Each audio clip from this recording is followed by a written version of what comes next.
कोई ऐसा कांड करूंगा जो साला विधानसभा को हिला दे।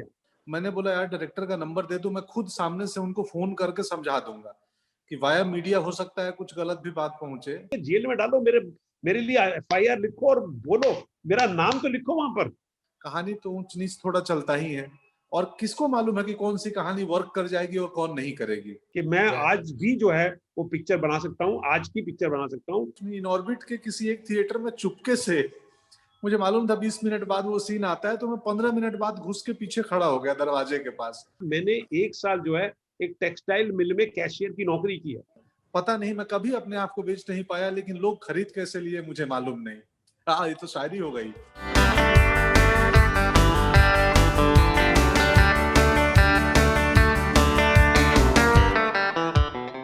सतीश जी एंड पंकज जी, बहुत बहुत स्वागत आपका बॉलीवुड हंगामा पे। Thank you Faridoon. शुक्रिया।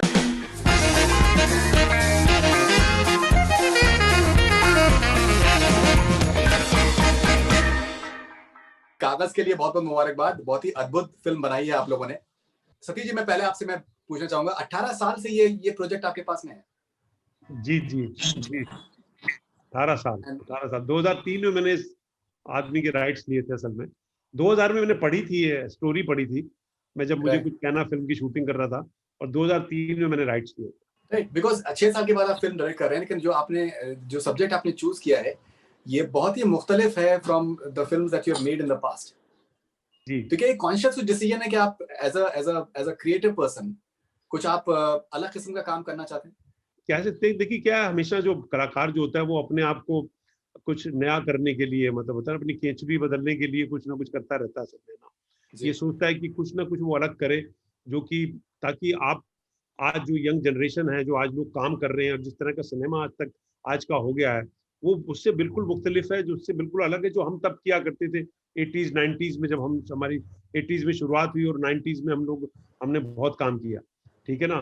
आज 2000 में काम करते रहे, तो अब कुछ नया करने के लिए, yes you can say that, कि अपने आप को री इन्वेंट करने के लिए कुछ ऐसा करना था, कुछ ऐसा करना था जो कि नया हो, और जो कि ऐसा छाप छोड़े जिसकी हमारी कोई रिस्पेक्टेबिलिटी भी जो है ना वो थोड़ी सी बने, क्योंकि नेशनल स्कूल ऑफ ड्रामा से पढ़े हुए, फिल्म इंस्टीट्यूट भी थोड़ा 6 महीने की ट्रेनिंग ली हुई है, इतना थिएटर किया है, इतना वर्ल्ड सिनेमा देखा है, उसके बाद हमने पिक्चरें बनाई हैं कमर्शियल, फ्रंट फुट कमर्शियल, मसाले से भरपूर, नाच गाना, लेकिन कोई तथ्य वाली पिक्चर, ये सब्जेक्ट इतने सालों से पढ़ा हुआ था, तो मुझे लगा शायद ये सब्जेक्ट जो है ना मेरे को रिस्पेक्टेबिलिटी दे सकता है, मेरे को आज की जनरेशन के साथ लाके खड़ा कर सकता है, कि मैं आज भी जो है वो पिक्चर बना सकता हूँ, आज की पिक्चर बना सकता हूँ, आज की सोच की ट्रू स्टोरीज में। जबकि देखा जाए तो फरीदून 2003 में मैंने सोचा था कि मैं सच्ची घटना पे और ट्रू स्टोरी पे कहानी बनाऊंगा, तब तो कोई भी नहीं सोचता था कि ट्रू स्टोरी पे पिक्चर बननी चाहिए था। तो मैंने तो तब सोच लिया था, तब मैंने तो नया बनने के लिए तब सोच लिया था कि मैं कुछ ऐसा करूं, वो मन में ऐसे ख्याल थे। तो you can say that it is my conscious effort to actually make this picture, to make myself also alive, ये मैंने भी अपने आप को जिंदा किया है एक तरह से, समझना मेरे अपने वजूद को एक दोबारा से रीसेंट करने के लिए, कि भाई मैं एक सतीश कौशिक हूँ, जिसको मैंने सालों साल इंडस्ट्री के अंदर कॉमेडियन की तरह मैंने छाप छोड़ी है। मैं कोई बेसिकली कॉमेडियन नहीं था असल में, मेरे को तो वो स्लॉट में डाल दिया गया और उसको मैंने बहुत सहर्ष खुशी से एक्सेप्ट किया, निभाया, और उसमें सक्सेसफुल हुआ, पैसा कमाया, नाम कमाया, सब कुछ किया, पर शायद वो मैं असली सतीश कौशिक नहीं था, उसमें बहुत साल निकल गए, और असली सतीश कौशिक जो है वो जिसे बोलते हैं ना, वो कागज पिक्चर में देखने को मिला। ये मेरा कॉन्शियस एफर्ट है, क्योंकि क्या है, जब हम इतना काम करने बाद किसी एक्टर के पास जाएं, किसी हीरो के पास जाएं, समझे ना, तो वो सोचते हैं शायद ये पुराने ख्याल की पिक्चर लेके आएंगे असल में। तो अब उनके पीछे भागने के बजाय बशर्ते आप अपना ऐसा काम करो कि वो लोग आप पे विश्वास करें। और कहीं हम दोनों जो नेशनल स्कूल ऑफ ड्रामा के दोनों ग्रामीण क्षेत्र से जुड़े हुए लोग, हमारा एक दिल मिल गया, एक मत मिल गया, अब उनको जबरदस्त रोल मिल गया, मुझे जबरदस्त एक्टर मिल गया, और हम दोनों को एक जबरदस्त फिल्म मिल गई। जो एज जो है वो तो नंबर है, क्लिंट ईस्टवुड ने जिस तरीके का फिल्म सिनेमा वो बना रहे हैं, मतलब उम्र तो आई थिंक वो सब it's all in the mind. That is हमारे यहाँ तो मानते हैं ना फरीदून, हमारे यहाँ तो सोचते हैं ना कि यार मैं आज 64 का हूँ, तो मेरे को तो पिछले कुछ 6-7 सालों से ऐसा हो रहा है कि पता नहीं मैं कर पाऊंगा कि नहीं कर पाऊंगा असल में। लेकिन मेरे भी यही ख्याल आते थे, और मैं वर्ल्ड सिनेमा में पूरे फेस्टिवल्स में ट्रेवल किया हूँ यार। क्लिंट ईस्टवुड या मार्टिन स्कॉर्सेसी 80 साल की उम्र में डायरेक्ट कर सकता है यार। अच्छा पॉजिटिव क्रिएटिव आदमी होता है, उसकी तो उम्र के साथ उसका माइंड और बेटर होता है असल में। पंकज भाई, मैं अभी एक इंटरव्यू करने के लिए गया था और मैंने उनसे बोला कि प्लीज जल्दी से आप इंटरव्यू करिए। इन पर्सन इंटरव्यू था बिकॉज मैं सतीश जी और पंकज त्रिपाठी का मैं इंटरव्यू करने जा रहा हूँ और पंकज त्रिपाठी आज के टाइम पे सुपरस्टार है। बोले हाँ हाँ बिल्कुल है। तो ये जो आपको एक सुपरस्टार आपको जो कहा जा रहा है आज के टाइम, और हर कोई इसको यूनानिमसली एग्री कर रहा है, कैसे देखते हैं आप? कभी आपने इमेजिन किया था कि आपको एक इस तरीके की पदवी मिलेगी? नहीं, बिल्कुल नहीं किया था। और मैं भी सुनता हूँ वो बहुत सारे ऐसे रैंडम लोग जो, जैसे कागज इकलौती फिल्म है जिसका मुझे लगता है 1000 से ज्यादा लोगों ने रिव्यू किया होगा, हिंदी, तमिल, तेलुगु, असमिया, बांग्लादेश, न जाने कहाँ से, पंजाबी में, हर लैंग्वेज में मैंने कागज का रिव्यू सुना। और अक्सर लोग ये ओटीटी सुपरस्टार है, ओटीटी सुपरस्टार बोलते हैं। मैं सुनता हूँ, ऑफ कोर्स मैं हम्बल और विनम्र महसूस करता हूँ, बट मैंने जिंदगी में नहीं सोचा था कि कोई एक दिन मुझे ये शब्द बोलेगा भी। बट यही लाइफ है ना, आप बहुत कुछ नहीं सोचते हो और होता है, लोग अब बातें करते हैं अपने आप में। तो मैं विनम्र महसूस करता हूँ और मैंने इसके लिए कुछ एफर्ट किया नहीं है सिवाय ईमानदारी के और मेहनत के और अपने काम के प्रति सिंसेरिटी के। बाकी चीजें, मैं जब आता हूँ इंटरव्यू करने तो मैं प्रवचन ज्यादा करने लगता हूँ, मार्केटिंग कम कर पाता हूँ अपनी। कभी मैं बातचीत में खुद को बेच नहीं पाया। पता नहीं, मैं कभी अपने आप को बेच नहीं पाया, लेकिन लोग खरीद कैसे लिए मुझे मालूम नहीं। हाँ, ये तो शायरी हो गई। नहीं, लेकिन देखिए, सिर्फ ओटीटी नहीं है। अगर स्त्री की बात करें या फिर अगर लूडो अगर सिनेमा हॉल में रिलीज हुई होती तो आई थिंक आपके किरदार को सीटियां मिली होती। हाँ, सिर्फ ओटीटी पे नहीं, वैसे भी थिएटर में भी लोग आपके काम को बहुत पसंद कर रहे हैं। मुझे स्त्री का टाइम याद है, मेरे एक दोस्त ने फिल्म देखी और वो बोला कि यार तो स्त्री में तेरी एंट्री हुई, जैसे आया, कोई सीन अभी शुरू नहीं हुआ, लोग सीटी मारे, हंसने लगे, तालियां बज गई। मुझे भरोसा नहीं हुआ, तो मैंने एक हफ्ते बाद में इन ऑर्बिट के किसी एक थिएटर में चुपके से, मुझे मालूम था 20 मिनट बाद वो सीन आता है, तो मैं 15 मिनट बाद घुस के पीछे खड़ा हो गया दरवाजे के पास, और वो सीन रिपीट हुआ स्त्री में। इन ऑर्बिट की बात है, मैं आया और वो लोग हंस दिए और सीटी पे एक आध लोगों ने सीटी बजाई, कुछ ने बोला कि अब मजा देगा, अब आ गया ये मजा करवाएगा ये। मुझे लगा यार दोस्त उसने बात सही की थी, और वो बड़ा ओवरवेलमिंग और बहुत आश्चर्यजनक रिएक्शन मेरे लिए था कि अगर किसी एक्टर के एंट्री पे लोग हंस दिए, मतलब उसके प्रीवियस काम का इफेक्ट है। ये काम तो अभी शुरू भी नहीं हुआ है, तो अब शुरू होगा, कैरेक्टर आया है अभी। ये आपका दौर इसी तरीके से बखूबी चलता रहे। सतीश जी, हम लोगों ने, आपको याद होगा, जाने भी दो यारों के लिए एक इंटरव्यू किया था आपका। जी हाँ। वो भी एक सटायर थी। आपने यहाँ पर भी आपने सटायर के थ्रू आपने कहने की कोशिश करी है, ह्यूमर के थ्रू आपने बहुत ही संगीन सब्जेक्ट को, बहुत ही संजीदा सब्जेक्ट को आपने ह्यूमर के थ्रू आपने बीच में आपने उसमें पेपर उसको किया है। कितना इंपॉर्टेंट होता है एक सटायरिकल फॉर्म को अपनाना? बिकॉज बहुत बार लोग कहते हैं कि बैक एंड फोर्थ होना चाहिए, मतलब लीनियर नहीं होना चाहिए, उसमें मल्टीपल उसमें लेयर्स होने चाहिए स्क्रीन प्ले में। लेकिन जो फॉर्म जो चूज कर रहे हैं आप, आई थिंक वो भी डिसाइड करता है कि किस तरीके का आपका स्क्रीन प्ले हो सकता है। देखिए, क्योंकि हमारा थिएटर से ताल्लुक रहा है, तो व्यंग जिसे बोलते हैं हम लोग, है ना, हमने बड़े बड़े राइटरों को कई बार पढ़ा है कि जो होता है ना कि बड़े नाटक पढ़े हैं हमने, बड़ी किताबें पढ़ी हैं, जो तो उसके अंदर व्यंग जो है वो सीरियसली कहा जाता है। असल में व्यंग का मतलब, व्यंग होता ही सीरियस चीजों का है। जब हम बोलते हैं ना व्यंग की बात करते हैं तो वो सीरियस, तो मैं जब कागज को सोचता था तो मैं एक्चुअली मन में ये सोचता था कि मैं एक सीरियस कहानी सुना रहा हूँ, लेकिन अब हाँ उसके अंदर पुट जो उसको जो तरीका है कहने का वो बहुत लाइट है। बल्कि जानबीदार, और इसके अंदर जानबीदारों भी मैंने लिखी थी, मैंने डायलॉग लिखे थे उस पिक्चर के, तो डायलॉग इस जानबीदार, इसमें फर्क ये है, वो भी सिस्टम के ऊपर व्यंग था जबरदस्त, ठीक है ना, सोसाइटी इसके ऊपर था। ये भी वैसे ही है, वो शहर का था, ये गाँव का था, ठीक है ना, और ये गाँव के एक किरदार की कहानी थी, लेकिन वो थोड़ा स्लैपस्टिक था। ये आजकल के टाइम में, आजकल स्लैपस्टिक थोड़ा चलता नहीं है, तो ये रियलिज्म में ज्यादा था। तो मैं जब भी सोचता था कागज को, तो ये इसके अंदर मैं यही सोचता था कि मैं एक बहुत सीरियस कहानी सुना रहा हूँ। मैंने कभी भी कॉमेडी करने की, क्योंकि कई कॉमेडी करने की कोशिश ही नहीं की, जो होता चला गया सीरियसली बोला सबने, कोई ने किसी ने कॉमेडी इफेक्ट के लिए तो डायलॉग बोला ही नहीं किसी ने कभी।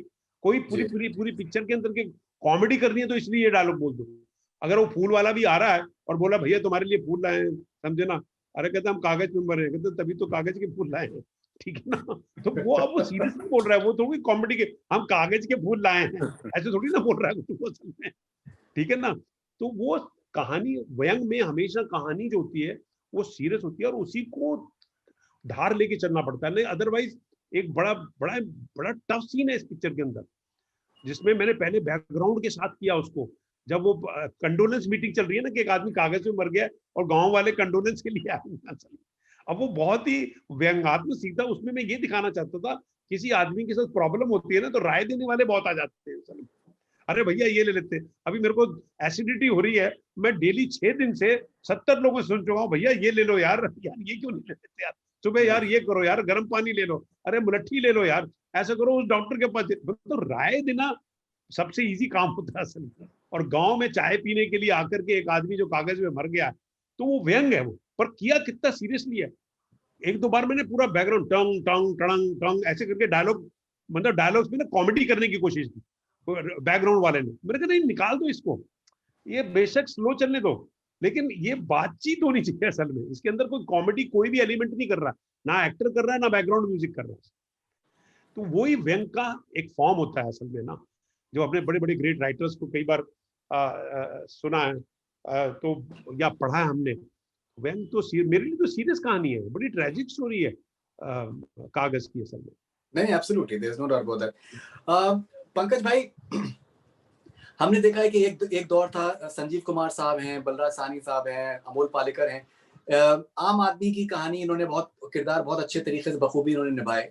फिर हमने वो भी दौर देखा है कि बच्चन साहब ने भी आम आदमी का रोल निभाया, लेकिन वो लार्जर देन लाइफ था। फिर उसके बाद सुपरस्टार्स का खान का हुआ तो वो भी एक लार्जर देन लाइफ, मोर और लेस लार्जर देन लाइफ ही था। सतीश साहब ने एक बहुत अच्छी बात करी कि आज के टाइम पे स्लैपस्टिक कॉमेडी शायद लोग पसंद नहीं कर रहे हैं, मे बी एक रियलिज्म को लोग एक्सेप्ट बखूबी कर रहे हैं। और जिस तरीके से आपके किरदारों को लोग इतना ज्यादा पसंद कर रहे हैं, रेडिली एक्सेप्ट कर रहे हैं, तो वो भी एक रियलिज्म है आपके कॉमन मैन के किरदार के अंदर। आप क्या कहते हैं, ये ऐसा क्यों है कि आजकल लोग इस तरीके के किरदारों को इस तरीके से एक्सेप्ट कर रहे हैं जो कि रियलिज्म पे बेस्ड है? हाँ, क्योंकि उसमें क्या होता है ना फरदुन की रिलेटेबिलिटी बढ़ जाती है, आप ज्यादा रिलेट करते हैं कि यार हाँ इस आदमी को मैं कहीं देखा हूँ, या तो मेरे मेडिकल स्टोर में वो जो काम करता है ना वो बंदा इसके जैसा है ना। तो जब कैरेक्टर रियलिस्टिक होते हैं तो ऑडियंस को ये महसूस होता है कि यार ये हमारे बीच का है, हमने इसको या तो शादी में एक ऐसे आदमी से मिले थे मौसी के यहाँ, या जानते हैं इसको, देखे हैं इसको। तो जैसे आप कैरेक्टर से ऑडियंस रिलेट करती है, रिलेटेबल बढ़ता है तो ऑडियंस जुड़ जाती है आसानी से। उसको ये नहीं लगता अरे ऐसा कहाँ होता है, उसको लगता हाँ ऐसा होता है, ऐसे लोग तो मिलते हैं, मैं देखा हूँ, मैं मिला हूँ। तो इस वजह से वो ठीक है कि हमारे हिंदी कमर्शियल सिनेमा में एक बहुत ही कमाल का एलिमेंट है, वो है संगीत, सॉन्ग, कि हीरो हमारा गाता है, बट हम जिंदगी में कभी गाना नहीं गाते हैं। लेकिन वो एक फॉर्म इस रूप से गाते हैं जिंदगी में गाना, हम किसी रिचुअल में गाते हैं या कभी घर में बैठ के गिटार पे लोग गा, लेकिन जो तो आज की ऑडियंस पूरा वर्ल्ड सिनेमा देख रही है, और जब उसको कैरेक्टर रियलिस्टिक या लगता है तो रियलिस्टिक होने के पीछे कारण ये है कि वो रिलेट करती है कि यस आई नो, ऐसे आदमी को जानता हूं या ऐसा होता है, तो कनेक्ट बढ़ जाता है अपने आप उससे ज्यादा। फिर आप ऑडियंस को उंगली पकड़ाना होता है ना, किरदार एक्टर का काम है या डायरेक्टर का कि ऑडियंस को एक उंगली पकड़ा दो कि भाई इनके दुख में आपको दुखी होना है और इनके सुख में आपको सुखी होना है। तो अगर कैरेक्टर रिलेटेबल हो तो उंगली बहुत आसानी से पकड़ लेती है ऑडियंस, आई थिंक। मुझे एक बहुत ही दिलचस्प सीन इसमें लगा, वो जो जिस तरीके से भगत सिंह को आपने जो इनकॉर्पोरेट करने की कोशिश करी है ना, I think it's a remarkable sort of idea in itself, because Bhagat Singh का जो उन्होंने किया था वो आई थिंक पूरे इंडिया के लिए एक प्रेरणा के तरीके से है कि that he stood for the entire country in terms of like a protest. लेकिन यहाँ पर एक आदमी अपने लिए प्रोटेस्ट कर रहा है सिर्फ इसलिए कि भाई मुझको अरेस्ट कर लो या फिर मैं जिंदा हूं, मुझे जिंदों में शामिल कर लो। वो आपने कंसीव कैसे किया उस सीन को, और कुछ क्या आपके माइंड में डाउट्स थे कि यार ये बहुत बड़ा ओकेजन है जो भगत सिंह का है, वो हर कोई जानता है उसके बारे में? तो कहीं it can easily go wrong, but it doesn't. So did you have any apprehensions या कुछ doubts while writing it? Actually शायद आपको पता नहीं, ये वो जो रियल आदमी है लाल बिहारी मर्तक, उसकी सच्ची घटना का सीन है ये, कि उसने विधानसभा में पर्चे फेंके थे, ठीक है ना। और लाल बिहारी और हमारा कैरेक्टर जो भरत लाल है, ये पिक्चर के थ्रू जो है ना, ये थोड़ा सा मतलब बुद्धि वाला आदमी भी हो गया बहुत।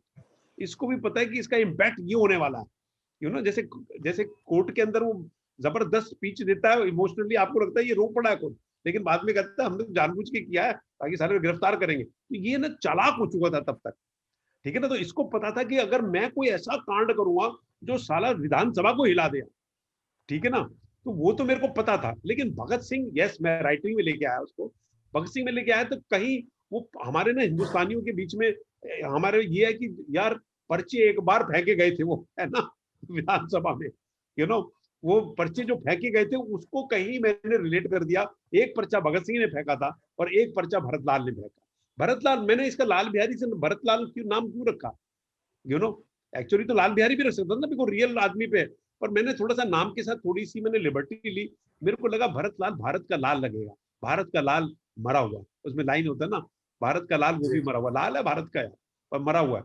तो भगत सिंह का लाना जो है ना मेरे लिए, it was just an imagery के जो सेम भगत सिंह के साथ वो कहते हैं भगत सिंह को फांसी दी थी, उसने भी गलत किया था, मेरे को भी फांसी दो, मेरे को मरो, मेरे को गिरफ्तार कर लो यार, क्योंकि उसका मकसद था कि मेरे को क्रिमिनल बना के जेल में डालो, मेरे लिए FIR लिखो और बोलो, मेरा नाम तो लिखो वहां पर, यू नो। उसका पूरी जद्दोजहद, I think that was climactic scene.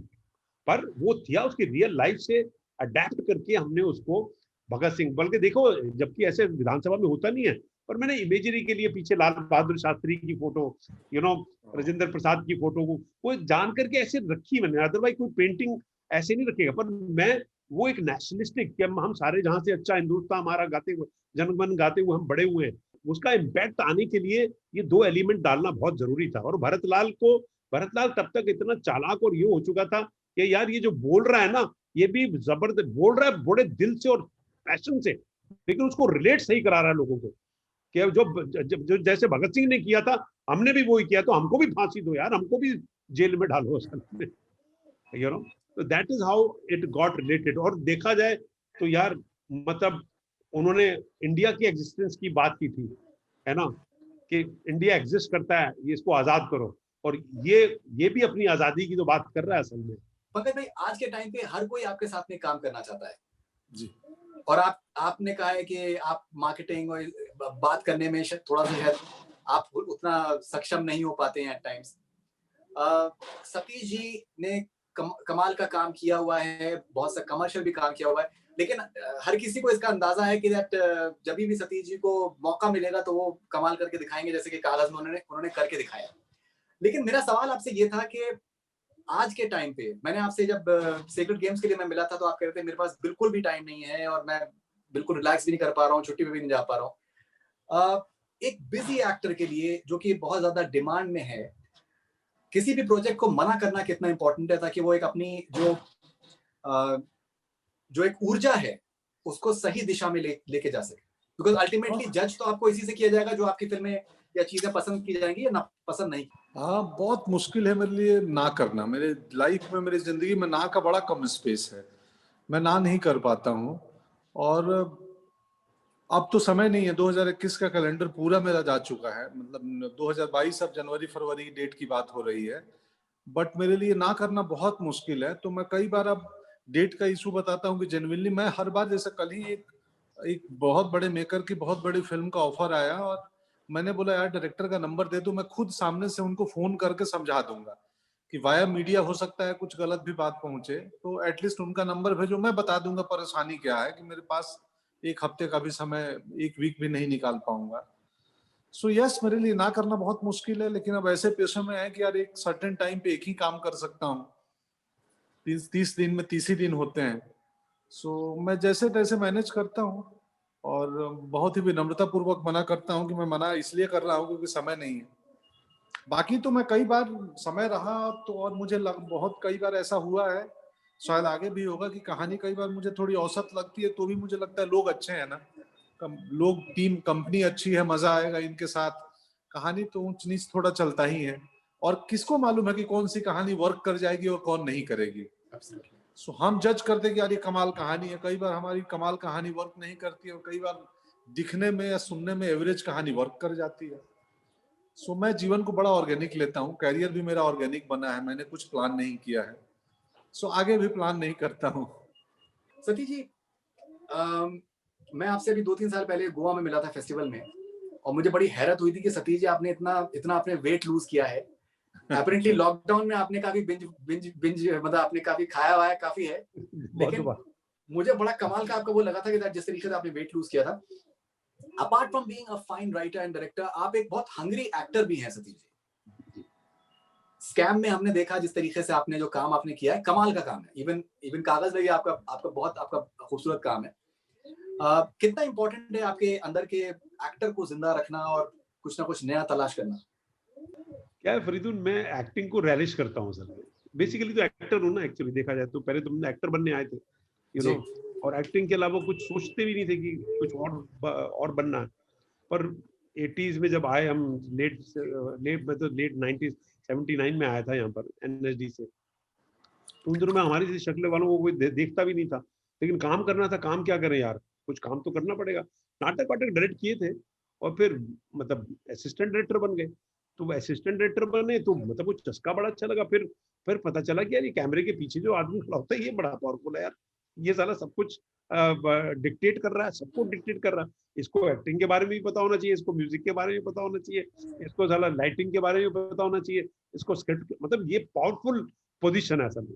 तो वो कहीं अट्रैक्ट कर गई आपको, और काम मिल नहीं रहा था, तो वो एज एन असिस्टेंट। अच्छा फरीदुल, मैंने लाइफ में ये किया कि मेरे को जो काम मिला ना, मैंने तन मन धन से किया, मतलब ईमानदारी से किया। मैं बल्कि बॉम्बे में जब आया हूँ 79 national school of drama film institute से पास होने के बाद, मैंने 1 साल जो है एक टेक्सटाइल मिल में कैशियर की नौकरी की है, अंधेरी ईस्ट में, प्रीमियर टेक्सटाइल मिल्स। जो आजकल आप डी डेकोर के बोर्ड देखते हो ना, ये इनकी रिश्तेदारों की, अरोड़ा बनारसी अरोड़ा की कंपनी थी। 1 साल मैंने कैशियर का काम किया, और वो कैशियर का काम भी, और उस कंपनी में टेक्सटाइल मिल में मैंने इतना जबरदस्त काम किया, दे वर सो इम्प्रेस्ड विद मी। वो मेरे को भेजना चाहते थे अपनी पूना वाली फैक्ट्री में, समझे ना, वहां पर, क्या आप यार कर दो और आपकी तनख्वाह बढ़ा देते। मैंने कहा सर मैं इसलिए नहीं आया हूँ, मैं तो 1 साल एक्चुअली बॉम्बे से मेरे को हैंडशेक करना है, मैं किसी को जानता नहीं हूँ। 1 साल कम से कम मैं, और मैं इस सड़कों पे भूखा मरने की कहानियां नहीं सुन सकता भूखा, मतलब मेरे को 400 रुपए की नौकरी थी वो मेरी, 400 रुपीज मिलते थे मुझे, यू नो। तो वो मेरे को कम से कम मेरे को सिक्योर करता था, रात को पृथ्वी थिएटर बैठने में हौसला आ जाता था असल में, और नाटक करने शुरू किए थे। तो मैंने जब काम किया ना, मैंने बहुत शिद्दत से किया। तो असिस्टेंट का काम शिद्दत करते करते मैं उसमें प्रोफेशनल हो गया, और सहज स्कूलिंग भी शेखर कपूर जैसे डायरेक्टर के साथ हुई, जावेद अख्तर जैसा राइटर, उनके साथ स्क्रिप्ट बैठने को मिली, बोनी कपूर जैसा प्रोड्यूसर मिल गया, अनिल कपूर जैसा दोस्त मिल गया, पीछे से अनुपम खेर आ गया, यू नो, अच्छे लोगों के साथ, नादिरा बब्बर के साथ काम किया, जो हमारी दोस्त बहन, हमारी सब कुछ। तो ये कई बार क्या है, लोग भी आपकी जिंदगी में बहुत कंट्रीब्यूट करते हैं असल में। आपके आसपास के लोग जो आपको चाहते हैं, आपको दिल से चाहते हैं, वो भी आपके टैलेंट में, आपका टैलेंट तो होता ही है, पर आसपास कई बार ऐसे कंट्रीब्यूशन सब लोगों का होता है आपकी जिंदगी में। तो कई मेरे को, मैं बड़ा किस्मत वाला कि बहुत सारे लोग मुझे ऐसे मिले जिन्होंने मुझे चाहा, और जिन्होंने मुझे टैलेंट मेरे पैर पर, जावेद अख्तर जैसे भी मेरे को हमेशा बोलते थे, मैं असिस्टेंट होता था और बोलते सरकार आप बड़े डायरेक्टर बनेंगे, चिंता मत कीजिए। अभी छोटी मोटी पिक्चर में वो तो उनका कॉन्फिडेंस था, ये छोटी मोटी पिक्चर मत पड़िए, आप हिंदुस्तान, आप क्या चालू चपाट कमर्शियल पिक्चर बनाइए आप। और पंकज भाई, क्रिमिनल जस्टिस को बहुत कमाल का रिस्पॉन्स मिला है सीजन 2 को। खैर रिव्यूज और रेटिंग्स तो जबरदस्त हैं, but at the same time एक डिस्कशन स्टार्ट हुआ है मैरिटल रेप को लेके, बहुत ही इंटरेस्टिंग तरीके से, और बार बार उसमें आपको रेफरेंस उसमें में दिया जा रहा है। अगर किसी अपने आर्टिस्टिक वर्क से अगर आप कुछ सोशल चेंज कुछ हद तक अगर ला पाए, एज एन आर्टिस्ट कितना सेटिस्फाइंग होता है? बहुत बहुत। आप सोशल चेंज ना भी ला पाए, एटलीस्ट बातचीत शुरू हो जाए ना, तो भी अपने आप में एक अचीवमेंट है, और वो पर्पस सॉल्व हो गया। कि किसी भी मुद्दे पर बदलाव होने के पहले डिस्कशन होता है, बातचीत होती है। कि डोमेस्टिक अब्यूज एक ऐसा मुद्दा है जिस पे हम बात ही नहीं करते थे। सो बातचीत हो रहा है, उसमें कुछ लोग सपोर्ट भी करेंगे, कुछ विरोध भी करेंगे, बट कम से कम बातचीत तो हो रही है। जब बातचीत करेंगे तभी बदलाव होगा किसी भी प्रकार का। सो हम पूरी टीम एक्सट्रीमली हैप्पी हैं। कल ही मेरी समीर नायर सर से बात हो रही थी, अपूर्व इसरानी से, कि कम से कम क्रिमिनल जस्टिस के बाद से इस पे बात हो रही है, लोग बातें कर रहे हैं। सो और यस, किसी भी कहानी के पीछे एक पर्पस, मकसद तो होता ही है कि अब कागज कितने खूबसूरती से सिस्टम के बारे में बात करती है कि सिस्टम कैसे काम करता है। और वो मीता जी का कैरेक्टर, इसमें भी मीता जी हैं, क्रिमिनल जस्टिस में भी हैं, वो बोलते हैं कि यार गलती सुधारने में दिक्कत नहीं है, गलती स्वीकारने में दिक्कत है, कि अगर सुधारेंगे मतलब स्वीकारेंगे कि हमने किया था गलती। तो एक लाइन है सिस्टम के बारे में बयान कर देती है कि सिस्टम अपनी गलतियों को इसलिए नहीं सुधारता है क्योंकि सुधारना मतलब स्वीकारना।